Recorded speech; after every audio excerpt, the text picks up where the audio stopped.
Assalamualaikum warahmatullahi wabarakatuh. Perkenalkan nama saya Ilham Rusmaya dari kelas 2 Penjas NPM 192191028. Di sini saya akan menjelaskan tentang standar kompetisi lulusan. Adapun inti permasalahannya yaitu yang satu apa itu standar isi, yang kedua ada apa itu standar proses, ketiga ada apa itu standar penilaian atau dalam pengembangan kurikulum. Baik, langsung saja ke pembahasannya. Yang ke-1, standar isi. Standar isi adalah kriteria yang mencakup ruang lingkup materi dan tingkat kompetensi yang digunakan untuk mencapai standar kompetensi lulusan yang telah ditetapkan pada jenjang pendidikan tertentu. Adapun tujuannya yaitu untuk meningkatkan kualitas pendidikan melalui pengembangan potensi peserta didik yang sejalan dengan perkembangan ilmu pengetahuan, kemajuan teknologi, seni, dan budaya. Fungsinya yaitu acuan guru sebagai acuan guru untuk saat memberikan materi dalam kegiatan pembelajaran. Manfaatnya yaitu memudahkan pengembangan kurikulum untuk merumuskan kurikulum yang sesuai di setiap jenjang pendidikan. Yang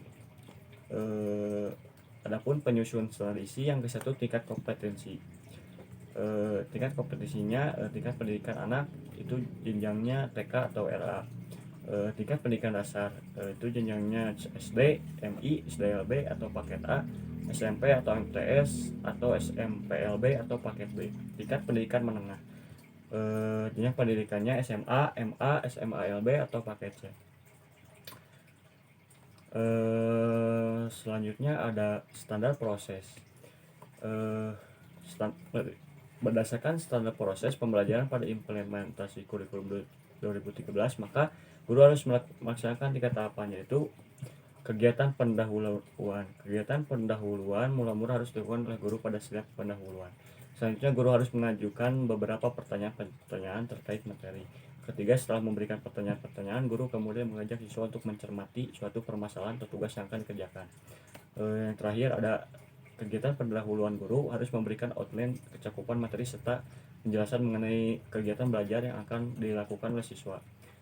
Kedua, kegiatan inti. Di tiap kegiatan pembelajaran seharusnya guru memperhatikan kompetensi yang terkait dengan sikap seperti jujur, teliti, kerjasama, toleransi, disiplin, taat aturan, menghargai pendapat orang lain, sebagaimana yang telah ditentukan pada silabus RPP. Berikut ini merupakan contoh penerapan dari kelima tahap kegiatan ini. Yang ke-1, melakukan observasi atau melakukan pengamatan. Dalam kegiatan melakukan pengamatan, guru membuka secara luas dan bervariasi kesempatan siswa untuk melakukan pengamatan melalui kegiatan-kegiatan seperti melihat, menyimak, mendengar, dan membaca. Kedua, bertanya. Pada saat siswa berada pada kegiatan melakukan pengamatan, guru membuka kesempatan secara luas kepada peserta didik untuk mempertanyakan mengenai apapun yang telah mereka lihat. Yang ketiga, ada pengumpulan dan mengasosiasikan informasi. Adapun langkah selanjutnya yang merupakan tindak lanjut dari kegiatan bertanya adalah menggali dan mengumpulkan informasi dari beragam sumber dengan bermacam cara. Dalam hal ini siswa boleh membaca buku yang lebih banyak, mengamati fenomena atau objek dengan lebih teliti, atau bisa juga melaksanakan eksperimen. Berdasarkan kegiatan-kegiatan inilah pada akhirnya akan dikumpulkan banyak informasi. Yang keempat ada mengkomunikasikan hasil. Kegiatan terakhir dalam kegiatan inti yaitu membuat tulisan atau bercerita tentang apa-apa saja yang telah mereka temukan dalam kegiatan mencari informasi, mengasosiasikan dan menemukan pola. Hasil tersebut disampaikan di kelas dan dinilai oleh guru sebagai hasil belajar siswa atau kelompok siswa tersebut. Kegiatan penutup. Pada kegiatan penutup, guru bersama-sama dengan siswa atau sendiri membuat rangkuman kesimpulan pelajaran, melakukan penilaian dan atau refleksi terhadap kegiatan yang sudah dilaksanakan secara konsisten dan terprogram. Yang selanjutnya ada standar penilaian dan pengembangan kurikulum. Definisi standar penilaian. Ada berbagai macam terkait standar penilaian pendidikan, antara lain: 1. Standar penilaian pendidikan adalah kriteria mengenai lingkup, tujuan, manfaat, prinsip, mekanisme, prosedur, dan instrumen penilaian hasil belajar peserta didik yang digunakan sebagai dasar dalam penilaian hasil belajar peserta didik pada pendidikan dasar dan pendidikan menengah. Yang kedua ada penilaian adalah proses pengumpulan dan pengolahan informasi. Yang ketiga, pembelajaran adalah proses interaksi antar peserta didik, antara peserta didik dengan pendidik dan sumber pelajar pada suatu lingkungan belajar. 4. Ulangan adalah proses yang dilakukan untuk mengukur pencapaian kompetensi peserta didik secara berkelanjutan dalam proses pembelajaran untuk memantau kemajuan dan perbaikan hasil belajar peserta didik. Kelima, ujian sekolah atau madrasah adalah kegiatan yang dilakukan untuk mengukur pencapaian kompetensi secara peserta didik sebagai pengakuan prestasi belajar atau penyelesaian dari suatu satuan pendidikan. Yang keenam ada kriteria ketuntasan minimal yang selanjutnya disebut KKM. Adalah kriteria ketuntasan belajar yang ditentukan oleh satuan pendidikan yang mengacu pada standar kompetensi lulusan dengan mempertimbangkan karakteristik peserta didik. Yang selanjutnya ada lingkup penilaian. Penilaian pendidikan dasar dan pendidikan menengah terdiri penilaian hasil belajar oleh pendidik.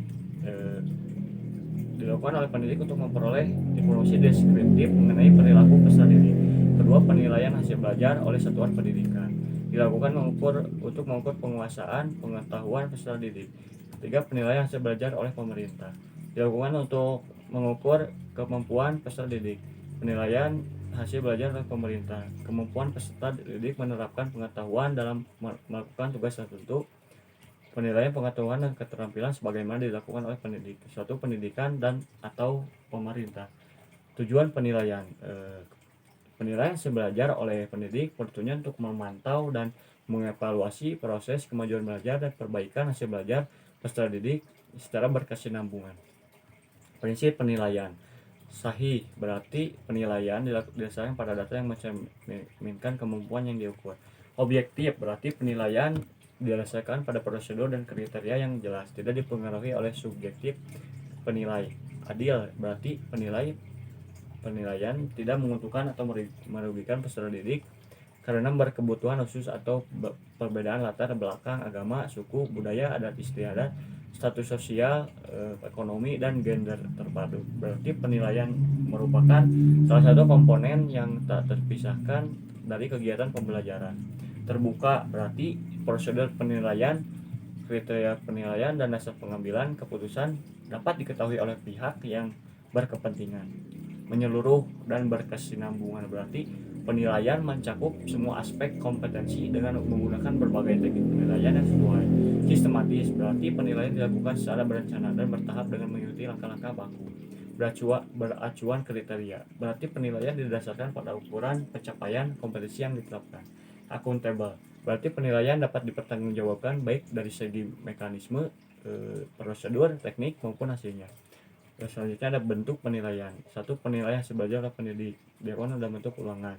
2. Penilaian hasil belajar oleh pendidik digunakan untuk mengukur dan mengetahui pencapaian kompetensi peserta didik, memperbaiki proses pembelajaran, menyusun pelaporan pemajuan hasil belajar harian, ujian ulangan tengah semester, akhir semester, akhir tahun, dan atau kenaikan kelas.